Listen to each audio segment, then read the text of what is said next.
Hi అండి. ఈరోజు మా పెద్దమ్మమ్మ ఫ్రిడ్జ్ కొంటాకి వెళ్దాము రెడీ అవ్వరా అని చెప్పింది.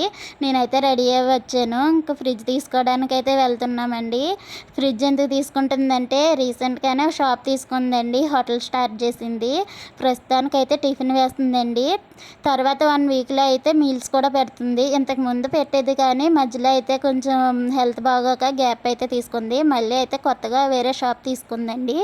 అందుకని చెప్పి హోటల్ స్టార్ట్ చేస్తే ఇంకా ఫ్రిడ్జ్ అది అవసరం ఉంటుందని చెప్పి ఫ్రిడ్జ్ తీసుకోవడానికి అయితే బయలుదేరాము. ఎంతమంది వచ్చామో చూడండి. నేను, మా పెద్దమ్మమ్మ, మా ఇంటి వెనకాల ఉండే పెద్దమ్మ గారు, అలాగే మా మామయ్య వాళ్ళ అమ్మాయి, మేము నలుగురు అయితే బయలుదేరాం. ఫస్ట్ అయితే షాప్లో చూసామండి. తనకైతే ఫ్రిడ్జ్ నచ్చలేదు, ఆ రేటు నచ్చలేదు.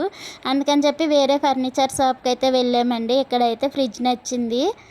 సింగిల్ డోర్ ఫ్రిడ్జ్ అయితే తీసుకుందండి. చూడండి, ఫ్రిడ్జ్ అయితే తీసుకుంది. చాలా బాగుందండి ఫ్రిడ్జ్ కూడాని. స్పేస్ కూడా ఎక్కువగానే ఉంది. ఇదైతే ప్యాక్ చేస్తున్నారండి. ఇంటికైతే పంపేశారు.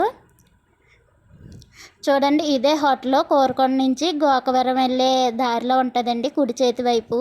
ప్లేట్ వచ్చేసి 20 రూపీస్ అండి. ఇంకా ఫ్రిడ్జ్ తీసుకురాగానే పసుపు రాసి బొట్టెట్టి కొబ్బరికాయ కొట్టి అయితే ఆన్ చేశారు. ఫైనల్గా లిమ్కా అయితే తెప్పించింది. ఇంక తాగేసి ఇంటికైతే వచ్చేసాం.